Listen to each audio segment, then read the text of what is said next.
Buenos días, buenas tardes, buenas noches, bienvenidas al podcast Distópico, el resumen semanal de noticias que ofrecemos habitualmente en Revista Distopía para ponernos un poco al día de lo que ha estado pasando en los últimos días en materia noticiosa, sobre todo en Argentina. En estos días se cuela bastante la agenda internacional vinculada con Argentina, vinculada también con nuestra región, pero hacemos bastante foco en Argentina y desde que salimos los lunes también tenemos una pata puesta en la agenda de la semana que va a venir. Después de unos meses muy coyunturales, ¿no? Entre las crisis económicas, las elecciones bonaerenses, las elecciones nacionales, bueno, ahora estamos como un poco más tranquilos, la coyuntura da un poco de respiro y ahí es cuando aparece más claramente la distopía, ¿no? De por sí la coyuntura es distópica, pero no da tiempo, porque es rápida, es rapidísima. Y cuando afloja la distopía aparecen, ¿no? Las noticias bien distópicas propias de este tiempo que están todo el tiempo presentes, pero a veces lo urgente tapa lo importante. Así que hoy el podcast va a tener bastante carga distópica. Ya venía pasando en las últimas ediciones y hoy puntualmente también va a pasar. Así que si te parece, ya mismo empezamos con la información. Y como siempre te digo, si estás escuchando este material, no te vayas hasta el final porque todo va tan pero tan velozmente que este podcast se autodestruye en 3, 2, 1.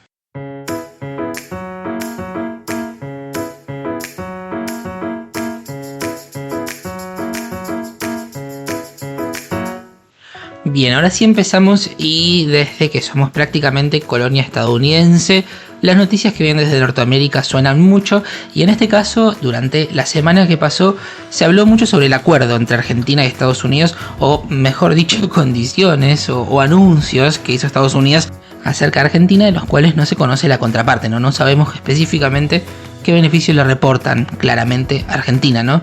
Recordemos que venimos del salvataje estadounidense en las elecciones a Javier Milei, un apoyo explícito y muy claro, supuestamente incondicionado, sabemos que eso no existe en materia política ni geopolítica, completamente ideológico por otro lado, y ahora llegan detalles acerca de este acuerdo entre Argentina y Estados Unidos porque Norteamérica formalizó la firma de un convenio macro para un acuerdo sobre comercio e inversión recíprocos con nuestro país. Según la Casa Blanca, qué raro no dar anuncios de la Casa Blanca, el objetivo es impulsar el crecimiento, ampliar oportunidades y crear un entorno transparente y basado en normas para el comercio y la innovación. No hay demasiados detalles, pero sí sabemos que el acuerdo contempla acceso mutuo a mercados para productos clave y se prevé que Argentina, con bajos aranceles y menos controles, tenga beneficios para sus exportaciones a territorio estadounidense, sobre todo, obviamente, de recursos naturales que quiere Estados Unidos, como acero, aluminio y carne de vaca. Estados Unidos también firmó acuerdos macro con otros países como El Salvador, Ecuador y Guatemala, y hubo algunos cuestionamientos respecto al anuncio sobre Argentina, principalmente de laboratorios por temas de patentes y también de la Cámara Alimenticia y el sector lácteo, que avisaron que ellos no fueron consultados acerca de lo que se estaba negociando. Reitero, no sabemos muy bien qué le queda a Argentina, qué beneficios en concreto le reporta esto a nuestro país, pero sí avanza, ¿no?, la presencia estadounidense en nuestra región. No hay un interés en Latinoamérica bastante claro, con gobiernos aliados como el de Javier Milei, y vamos a ver dentro de un ratito qué pasa con Chile, pero ahí también es interesante lo que podría llegar a pasar en términos de ultraderecha conservadora. Ya que hablamos de Trump, por estos días congresistas del Partido Demócrata de Estados Unidos publicaron mails viejos en los que el magnate Jeffrey Epstein, que recordemos había estado preso por tráfico sexual, sugiere que el presidente Trump sabía de sus delitos y que había pasado horas en su casa con una de las víctimas. Trump obviamente negó todo, dijo que no conocía las actividades delictivas de Jeffrey Epstein. Epstein se suicidó en una prisión federal en 2019 mientras esperaba el juicio, y en este momento los demócratas del Comité de Supervisión de la Cámara de Representantes dijeron que los correos electrónicos plantean serias preguntas sobre Trump y su conocimiento sobre los crímenes horribles de Jeffrey Epstein, en un vínculo que cada tanto da que hablar y que en algún momento puede terminar de salir a la luz, ¿no? Hablando de asuntos que van saliendo a la luz cada tanto y volviendo a terreno doméstico, vamos a hablar de las coimas en la Agencia Nacional de Discapacidad, porque en la semana que pasó el fiscal federal Franco Picardi, que investiga si hubo coimas en la Agencia Nacional de Discapacidad, pidió indagatoria y detención de varios de los involucrados, entre ellos Diego Spañuolo, que es ex titular del organismo, pero además que ha sido abogado de Javier Milei, abogado personal de Javier Milei, y que en los registros de Casas de Olivos, hasta que todo esto explotó, era una de las personas que más había ingresado. Respecto a lo que sucedió en esta semana, el juez federal Sebastián Casanelo resolvió citar indagatoria a Spagnolo para el miércoles y sumó otras 14 citaciones. Además, solicitó la aprehensión de otras 5 personas investigadas, entre ellas Daniel Garbellini, exdirector de acceso a los servicios de salud de la agencia. También quedó detenido Pablo Atchabayán, uno de los imputados, médico urólogo y exfuncionario del área de salud, a quien la justicia no había encontrado hace un tiempo y eso impidió un orden de requisa en su casa. Lo encontraron en Mendoza, se negó a declarar y ahora está en prisión domiciliaria. Recordemos que este asunto, según las escuchas que se conocieron y que seguramente el proceso judicial va a hablar más específicamente sobre ellas, todo este asunto llegaría, por ejemplo, a Martín Menem o hasta a Karina Milei, que este fin de semana fue a ver a Tini en Futura. Te dije que era todo medio distópico esta semana, ¿eh? Bien, acerca del gobierno nacional también hubo cambios en la estructura del gabinete. El gobierno confirmó la división de Secretaría de Turismo, Ambiente y Deportes, que es la que le había quedado al viejo y querido Daniel Scioli. Bueno, le recortaron algunas áreas y, por ejemplo, Ambiente y Turismo bajo la órbita de Manuel Adorni en la jefatura de gabinete. En un ratito vamos a hablar de noticias ambientales que bien valdrían la presencia de un área de ambiente un poco más calificada que Manuel Adorni, ¿no? Pero bueno, ahora va a ser él el titular del área de ambiente, si es que existiese y si es que hiciese algo, bueno, estaría a cargo de Adorni. Por otro lado, Deportes queda en manos del ministro del Interior, el flamante Diego Santilli. Y hay dudas sobre el RENAPER. Hace unos días se había transferido al Ministerio de Seguridad, pero ahora se dice que también podría quedarle a Santilli este área, así que vemos reacomodamientos en el gabinete y esto significa movimientos también en la interna libertaria, que está tranqui, pero siempre puede volver a explotar. Otro tema muy conversado por estos días tuvo que ver con un descarrilamiento del tren Sarmiento. Una formación de este tren descarriló cerca de la estación de Liniers. Las imágenes en este tiempo en el que todo lo vemos en directo son realmente impactantes, ¿no? Uno ve claramente cómo se desvía esta formación. No hubo víctimas fatales, pero sí personas heridas, ¿no? Muchas personas se vieron obligados a bajar de las formaciones en el medio del trayecto y hubo cerca de 20 heridos. Ahora hay todo un tema, ¿no?, acerca de qué pasó con ese tren. Los trabajadores están denunciando que hubo un problema técnico con las vías y que vienen protestando por eso.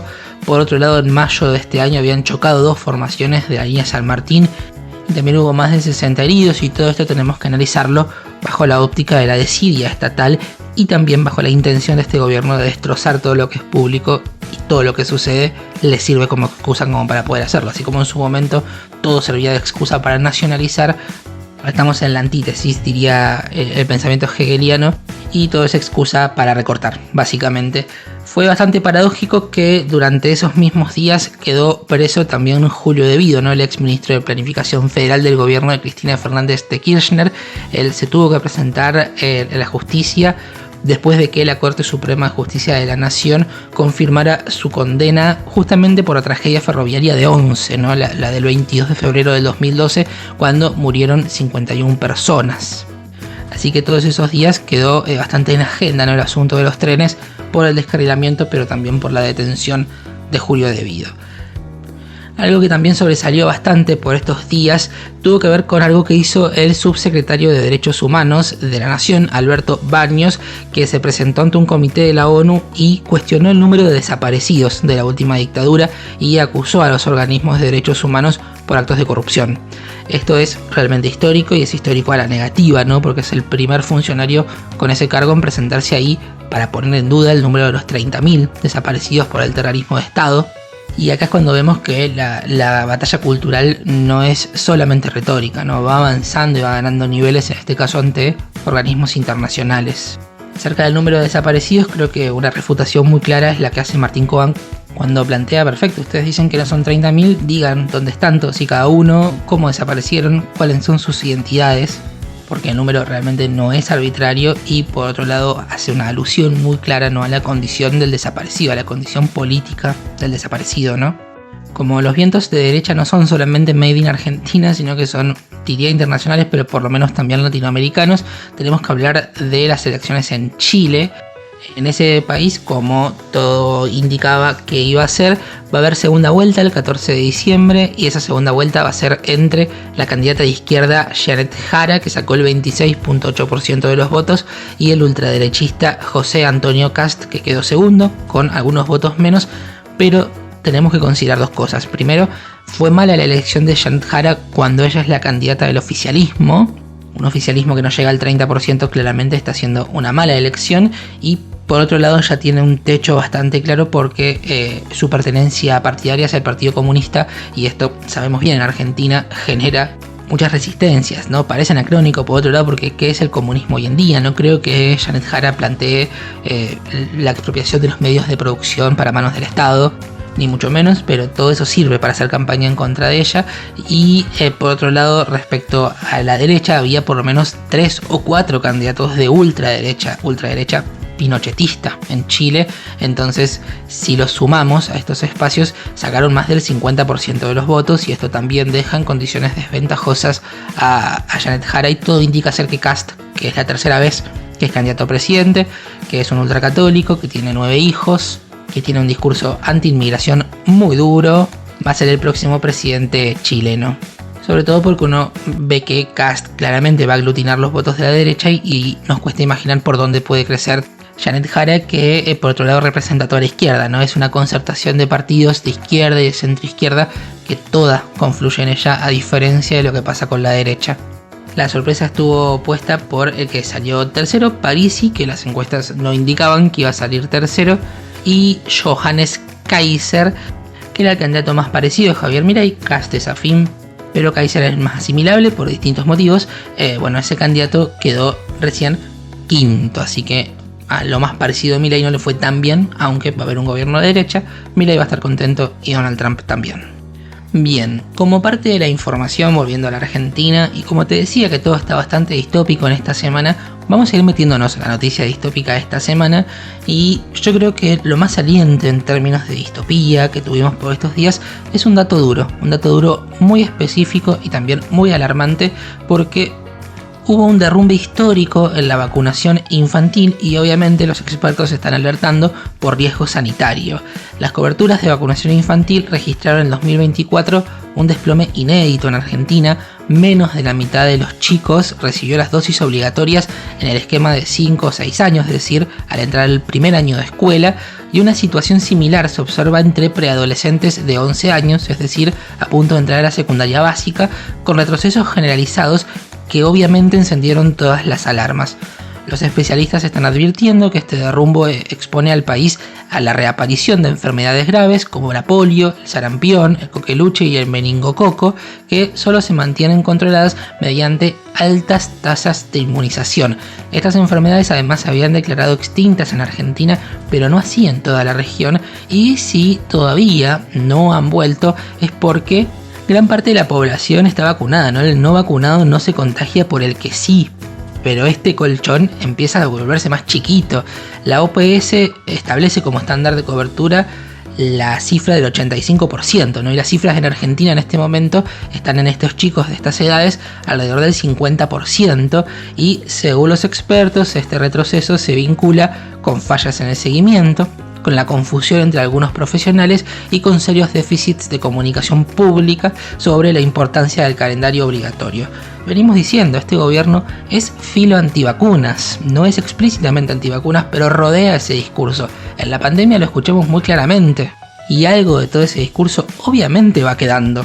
Mucha, pero muy profunda irresponsabilidad a la hora de hablar de la profilaxis que representan las vacunas para la extinción de ciertas enfermedades, hacen en parte que estemos en esta situación, ¿no? Por supuesto que también hay algo del mundo digital y de las burbujas que se generan, y de cómo cada uno va enfrentándose a su propio sesgo de confirmación, y si no quiere creer las vacunas, en definitiva no va a creer, porque internet le va a devolver un espejo básicamente, y los consensos van tendiendo a desaparecer y las voces autorizadas van tendiendo a perder valor. Por todo eso también tiene que ver, pero sobre todas las cosas detecto una profunda irresponsabilidad de quienes manejan el destino de la cosa pública, ¿no? Digo, no podemos soslayar este individualismo desmesurado que hace que todo sea responsabilidad de cada una de las células de la sociedad, como si no existiera un todo, ni tampoco podemos soslayar cómo han coqueteado todo el tiempo con la idea de ser antivacunas desde figuras que ahora están en el gobierno, en su momento quizás no, de todos modos ya eran personas relevantes en la discusión, y tampoco es que llegaron al poder e hicieron algo distinto. Y sobre todas las cosas, la motosierra, ¿no? Las campañas de vacunación las hacen los ministerios que ellos quieren destrozar, los que dijeron afuera haciendo campaña, campaña que debemos reconocerles llevaron a la realidad. En este momento estamos en esta situación, coberturas de vacunación cercanas a la mitad de los chicos que empiezan la edad escolar y que empiezan la secundaria. Esto podría obviamente representar el regreso de enfermedades que se consideraban extintas. Esta claramente es la noticia distópica de esta semana. Y a diferencia de otras semanas, donde por ahí jugamos un poco más con la incredulidad, con el doble sentido, esta semana no hay segundas lecturas posibles acerca de esto. Justamente un detalle más, por fuera de esta noticia específicamente, pero algo quizás vinculado, distintas organizaciones están denunciando por estos días que el presupuesto 2026 de Javier Milei incluye un fuerte recorte en materia de salud pública. Por ejemplo, impacta en el programa 22 destinado a prevención y tratamiento de enfermedades como VIH, hepatitis, tuberculosis e infecciones de transmisión sexual, que va a sufrir una reducción del 38% respecto a años anteriores, y además se afecta directamente el acceso al medicamento de profilaxis previa a la exposición al VIH, el PrEP, que es una estrategia de prevención probada y recomendada por la Organización Mundial de la Salud, que reduce en más del 90% las posibilidades de contagio, que es básicamente una píldora preexposición, es decir, previa a la relación sexual, que previene el contagio básicamente. Y el impacto no es solo presupuestario, sino que otra vez vemos menos campañas, menos diagnósticos, menos protección. Hay más o menos en Argentina 4.500 nuevos casos de VIH por año y el recorte obviamente va a tener consecuencias graves en la salud pública. Bien, dicho esto, vamos al pequeño corte que habitualmente hacemos en Revista Distopía. Aquí yo te recuerdo que estás escuchando La Abducción Noticiosa, el podcast distópico de nuestra revista, una de las formas que encontramos para relatar este tiempo tan distópico que nos toca transitar, además de nuestro newsletter 1984, El Ojo que Todo Lo Ve, que sale cada 15 días. Este sábado que viene hay nueva edición. Ahí vamos tratando de entrar en profundidad algunas reflexiones acerca de algún tema puntual del presente.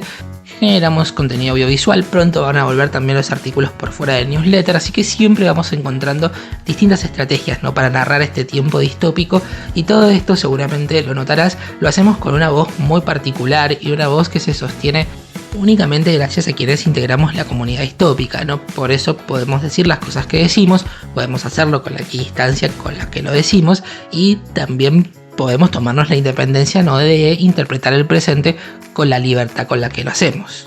Estas voces, aunque sean chiquitas en tiempos de algoritmos omnipresentes y de corporaciones que gobiernan, vale mucho, y lo podemos hacer, como te decía, gracias a los aportes que vos del otro lado nos podés llegar a hacer.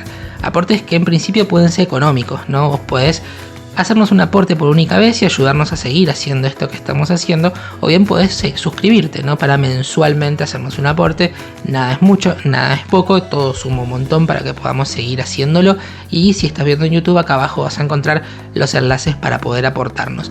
Pero supongamos que no quieras o no puedas hacer un aporte económico. Bueno, las alabanzas al dios algoritmo también sirven un montón, y eso tiene que ver con esas prácticas a las que estamos tan acostumbrados en este tiempo, ¿no? Dar me gusta, compartir, comentar, suscribirte, recomendar este contenido y demás cosas que yo no tengo que explicarte porque ya las conoces.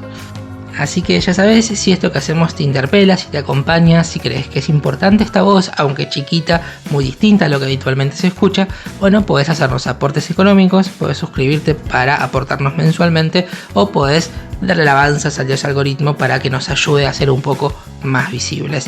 Dicho esto, volvemos a la información y tenemos algunas noticias ambientales para comentar. En principio, porque estos días hubo un incendio terrible el viernes a la noche, puntualmente en Ezeiza, ¿no?, producto de una potente explosión que sacudió el polo industrial de Carlos Spegazzini en el partido bonaerense de Ezeiza.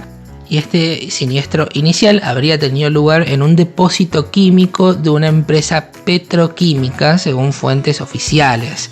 Una vez más, no vemos exposición a agroquímicos, vemos poca distancia respecto a las poblaciones, vemos también que se le denomina erróneamente accidente a consecuencias previsibles en lugares de estas características, y la verdad es que no hubo aparentemente hasta el momento víctimas fatales, pero sí se reportaron oficialmente, y que se conozcan y que hayan acudido a hospitales, por ejemplo, entre 15 y 20 heridos, ¿no? Pero obviamente todo eso queda dando vueltas y las consecuencias son generales, ¿no? Pero bueno, acá estamos contando los que reportaron quemaduras, cortes por vidrios rotos, inhalación de humo y esos eventos más explícitos. Varios de ellos fueron trasladados a centros asistenciales y a hospitales.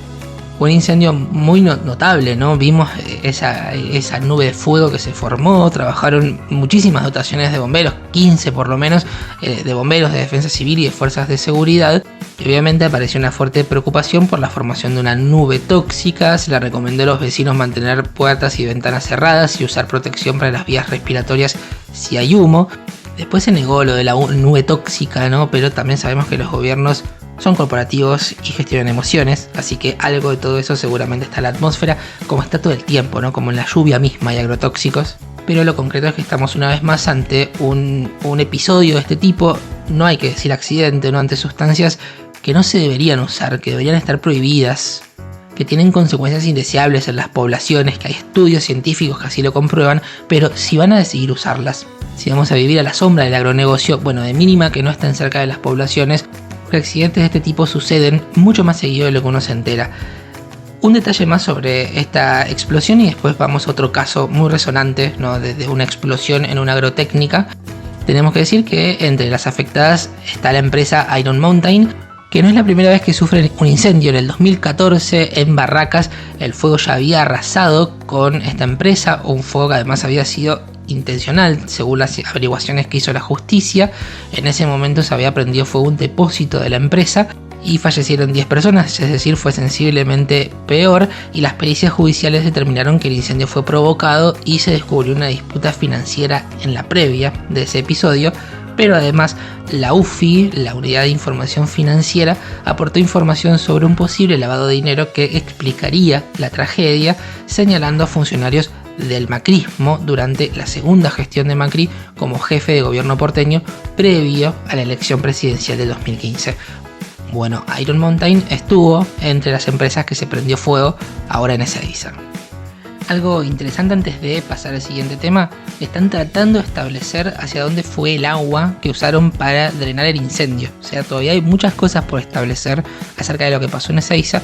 Dudo personalmente que en algún momento se vayan a establecer, y si llegan a ser establecidas, bueno, que se difundan, ¿no? Que tengan repercusión y que tengan consecuencias, ¿no?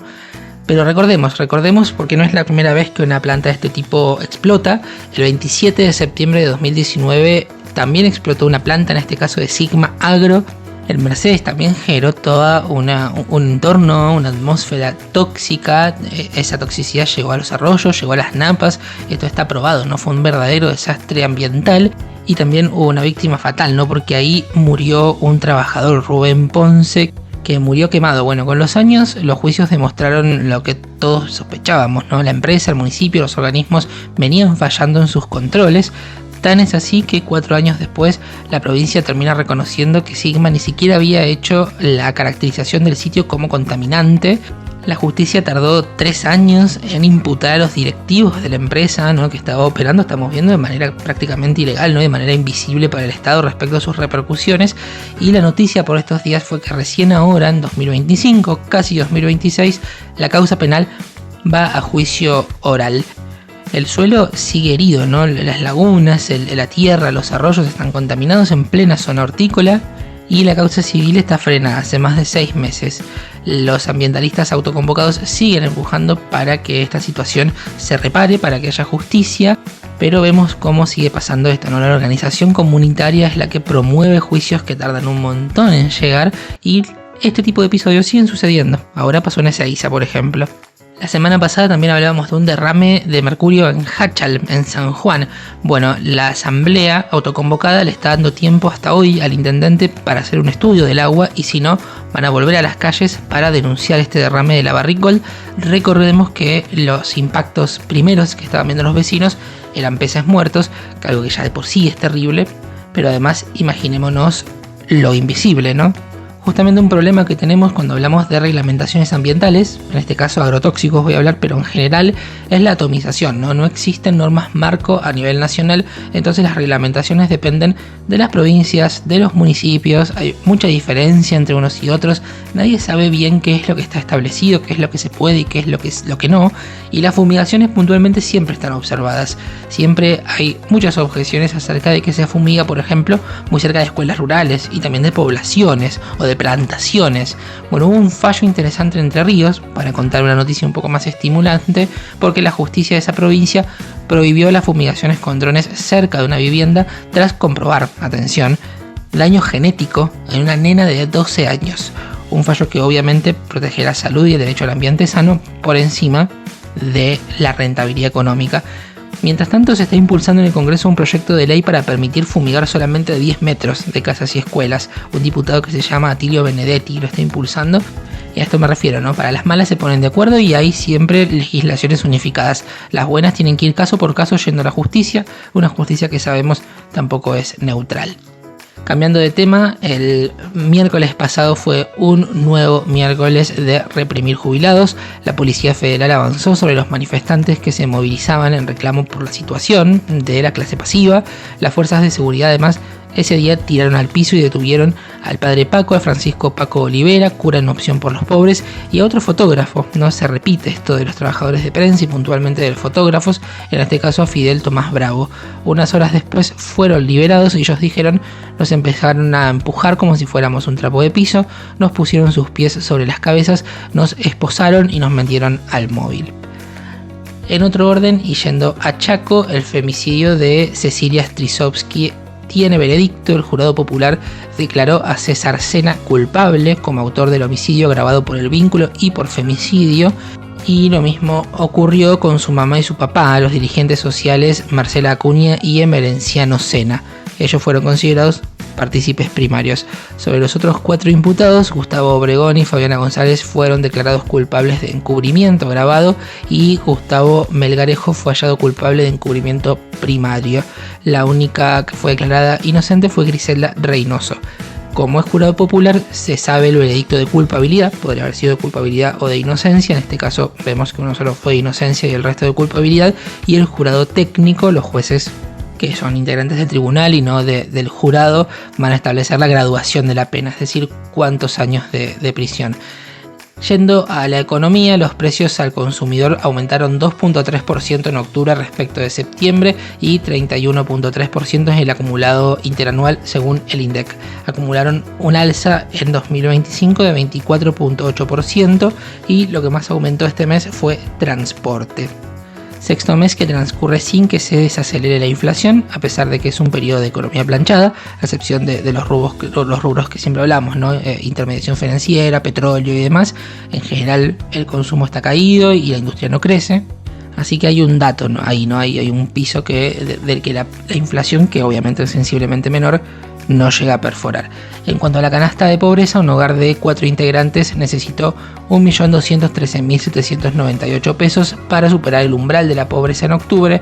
Esto es 3.1% más que en el mes previo y 23% más que el año pasado. Y respecto a la línea de indigencia, una familia necesitó 544.304 pesos.